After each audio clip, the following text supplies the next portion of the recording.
평안한 하루 되시기 바라겠습니다. 오늘 말씀은 유다서 1장 6절 말씀입니다. 또 자기 죄의를 지키지 아니하고 자기 처소를 떠난 천사들을 큰 날의 심판까지 영원한 결박으로 흑암에 가두셨으며. 아멘. 오늘 말씀은 범죄한 천사들에 관한 말씀을 하고 있습니다. 이 범죄한 천사들에 관한 말씀을 하는 이유는 이제 어제 말씀에 이어지는 건데요. 이단의 가르침을 따르면 반드시 심판받는다. 자, 이것을 이제 말씀하고 그 예로서 오늘은 범죄한 천사들이 심판받았다. 이게 성경에 기록되어 있다.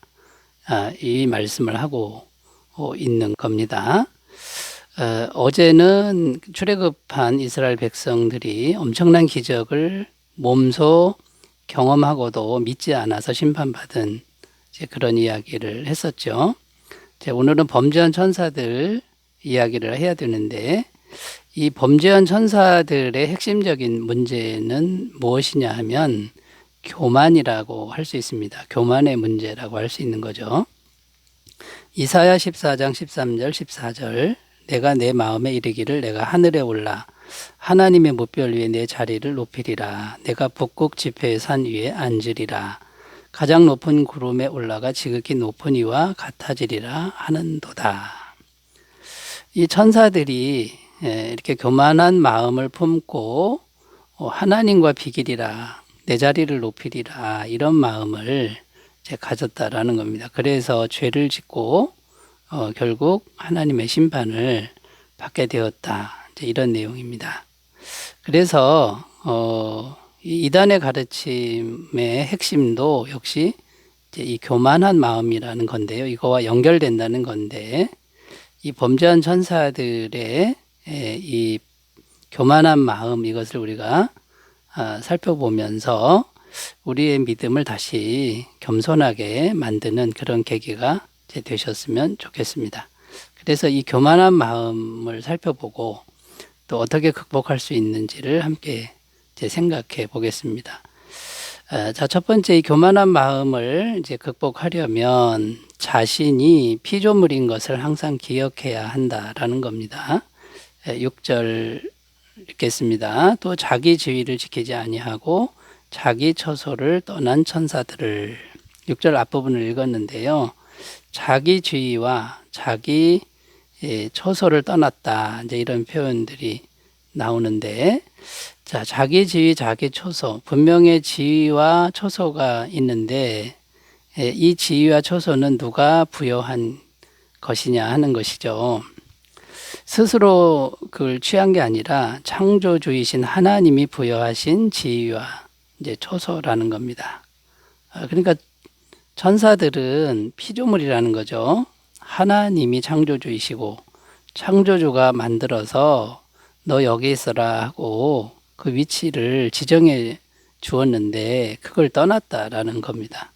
골로새서 1장 16절 만물이 그에게서 창조되되 하늘과 땅에서 보이는 것들과 보이지 않는 것들과 혹은 왕권들이나 주권들이나 통치자들이나 권세들이나 만물이 다 그로 말미암고 그를 위하여 창조되었고, 골로새서 말씀에도 하나님이 영적인 세계 또 현실 세계 다 만드셨다, 창조하셨다, 이렇게 증언하고 있습니다. 자, 그런데 이 피조물이 정말 그 피조물의 그 역할을 하고 피조물로서 존재를 하려면 절대로 창조주를 떠나서는 안 된다라는 겁니다. 창조주를 떠나면 그 존재가 없어질 수밖에 없다라는 것이죠. 그래서 창조주 하나님과 함께 있고 겸손하게 함께 있으면서 그분께서 주시는 영광과 능력과 생명을 계속 공급받아야만 되는 존재가 바로 피조물이라는 겁니다.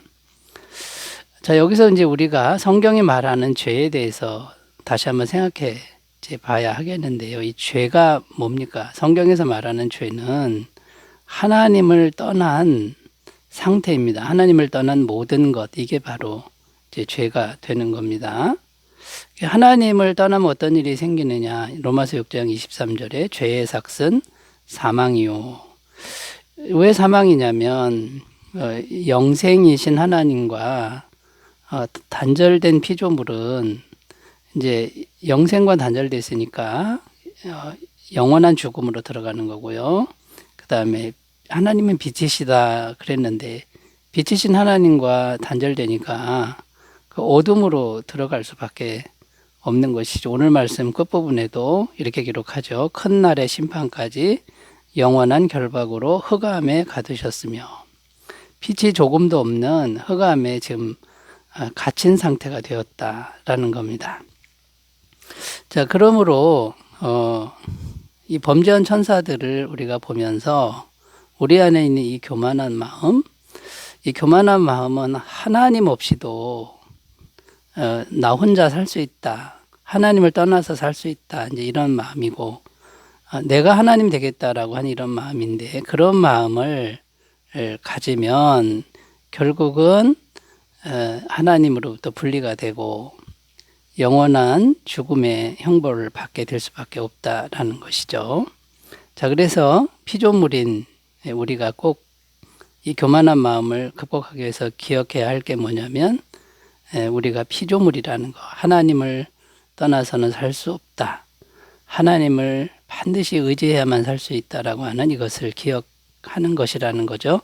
로마서 10장 11절 성경에 이르되 누구든지 그를 믿는 자는 부끄러움을 당하지 아니하리라 하니.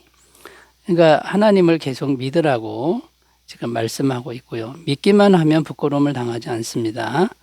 빌립보서 4장 6절 7절입니다. 아무것도 염려하지 말고 다만 모든 일에 기도와 간구로 너희 구할 것을 감사함으로 하나님께 아뢰라. 그리하면 모든 지각에 뛰어난 하나님의 평강이 그리스도 예수 안에서 너희 마음과 생각을 지키시리라. 자, 우리가 평상시 삶 속에서 항상 모든 일에 기도하고 간구하는 이런 겸손한 태도로 나아가면 하나님과 연결되고 하나님 의지하는 것이 된다. 그런 부끄러움을 당하지 않는다라고 약속하시는 것을 꼭 믿으셨으면 좋겠습니다. 자, 교만한 마음, 하나님 없이 살 수 있다, 이게 교만한 마음이고요. 자신이 하나님을 떠나면 살 수 없는 피조물이라는 것을 꼭 기억하는 그런 삶이 되셨으면 좋겠습니다. 자, 두 번째로 가보겠습니다. 교만한 마음을 극복하려면 어떻게 해야 될까요? 명예욕이나 권력욕을 조심해야 한다라는 것입니다. 6절을 앞부분 다시 읽겠습니다. 또 자기 지위를 지키지 아니하고 자기 처소를 떠난 천사들을. 자, 이렇게 기록하는데, 천사들은 본래 각 천사들에게 주어진 자리와 처소가 있었다고 합니다. 그런데 그 자리와 처소를 떠났다는 것이죠. 이게 이제 무슨 말이냐면, 한마디로 하나님이 부여하신 질서에 불순종했다라는 겁니다. 그러니까 공동체의 질서에 불순종하고 그 질서를 자꾸 뛰어넘었다라는 겁니다. 자, 교만한 마음이 바로 이런 마음인데, 질서에 불순종하는 이런 마음이 교만한 마음이라는 거죠. 자, 공동체에서 항상 문제를 일으키는 사람들이 바로 이런 사람들이라는 겁니다. 질서 안에 잘 순종하면 되는데 자꾸 질서를 넘어서는 행동을 한다라는 거죠. 자, 그러면 왜 자꾸 질서를 어기는 것일까요? 명예욕과 권력욕이라고 할 수 있는데, 이 명예욕은 자꾸만 자기를 드러내고 싶은 마음입니다. 이것 때문에 이제 교만이 자꾸 올라오는 거죠. 마태복음 6장 5절도 너희는 기도할 때 외식하는 자와 같이 하지 말라. 그들은 사람에게 보이려고 회당과 큰 거리 어귀에서 서서 기도하기를 좋아하느니라. 내가 진실로 너에게 이르노니 그들은 자기 상을 이미 받았느니라. 그러니까 사람에게 보이려고 모든 행동을 하는, 이게 바로 이제 명예욕이죠. 사람들에게 자기를 드러내고 싶은 이 마음을 극복해야 된다라는 거고요. 권력욕이 있습니다. 권력욕은요, 자기 마음대로 공동체를 주관하고 싶은 마음이라는 겁니다. 이사야 14장 13절 내가 내 마음에 이르기를 내가 하늘에 올라 하나님의 뭇별 위에 내 자리를 높이리라. 내가 북극 지폐의 산 위에 앉으리라. 자꾸 높은 자리를 탐하는 그런 마음. 이런 마음들이 이제 권력욕이고, 높은 자리를 탐하는 이유는 자기 마음대로 하고 싶은 거죠. 이런 마음들이 교만한 마음의 뿌리가 된다라는 겁니다. 그러면 어떻게 이런 마음을 이제 극복할 수 있을까요? 뿌리가 자기 아닙니까? 자기가 살아서 자기를 드러내고 이런 거니까 자기를 죽여야 된다라는 것이죠. 갈라디아서 2장 20절 내가 그리스도와 함께 십자가에 못 박혔나니 그런즉 이제는 내가 사는 것이 아니요 오직 내 안에 그리스도께서 사시는 것이라.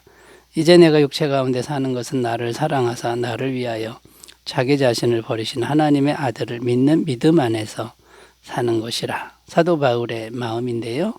자기는 죽었습니다. 예수님만 사셨습니다. 자기 명예, 자기 권력은 없다라고 이렇게 말씀하는 이 음성이 우리 마음이 되시기를 바라겠습니다. 자, 세 번째, 교만한 마음을 우리가 극복하려면 세 번째 어떻게 해야 될까요? 지적인 교만을 조심해야 한다라는 겁니다. 자, 영지주의자들의 문제가 뭐냐면 지적인 교만입니다. 영지주의자들, 글자 그대로 영적인 지식을 추구하는 사람들이죠. 특별한 영적 지식만 있으면 구원이라고 주장했다라는 거고요. 그런데 성경은 지식은 교만하게 한다. 지식보다는 사랑을 실천하라 이렇게 말씀합니다. 고린도전서 8장 1절 3절 우상의 재물에 대하여는 우리가 다 지식이 있는 줄을 아나 지식은 교만하게 하며 사랑은 덕을 세우나니 만일 누구든지 무엇을 아는 줄로 생각하면 아직도 마땅히 알 것을 알지 못하는 것이어도 누구든지 하나님을 사랑하면 그 사람은 하나님도 알아주시느니라. 그러니까 지식 있는 사람을 하나님이 알아주는 게 아니라 사랑할 줄 아는 사람을 알아주신다. 우리가 이것을 기억해야 된다라는 거죠. 자, 우리가 지식을 배워야 되죠. 근데 왜 배우는 겁니까? 많이 아는 것을 자랑하기 위한 게 아니다라는 겁니다. 사랑을 실천하기 위해 배우는 것이라는 거죠. 고린도전서 13장 2절입니다. 내가 예언하는 능력이 있어 모든 비밀과 모든 지식을 알고 또 산을 옮길 만한 모든 믿음이 있을지라도 사랑이 없으면 내가 아무것도 아니요. 하나님의 관점에서는요. 모든 비밀과 모든 지식이 있어도 사랑이 없으면 아무것도 아닌 것으로 보신다. 자, 그러니까 지적인 교만을 우리가 조심해야 된다라는 것이죠. 잘 몰라도 사랑을 배우고 실천하면 그것이 참된 신앙이라는 겁니다. 자, 그러면 여러분 사랑이란 본질적으로 어떤 겁니까? 자신을 희생하는 것이다라는 겁니다. 자신을 희생할 줄 모르는 사람은 결코 사랑을 실천할 수 없다라는 것이죠. 요한일서 3장 16절 그가 우리를 위하여 목숨을 버리셨으니 우리가 이로써 사랑을 알고 우리도 형제들을 위하여 목숨을 버리는 것이 마땅하니라. 그러니까 자기 걸 내놓을 수 없는 사람은 사랑의 사람이 아니다라는 거고요. 히브리서 13장 16절 오직 선을 행함과 서로 나누어 주기를 잊지 말라. 하나님이 이 같은 제사를 기뻐하시느니라. 자, 여러분 이 천사들을 범죄한 천사들을 보면서 우리가 이 교만한 마음을 조심하고 겸손한 사랑의 실천자가 다 되시기 바라겠습니다. 기도합니다. 하나님 아버지 교만한 마음으로 심판받지 않게 하시고 겸손하게 사랑을 실천하게 하옵소서. 예수님의 이름으로 기도드립니다. 아멘. 은혜가 충만하시기 바라겠습니다. 감사합니다.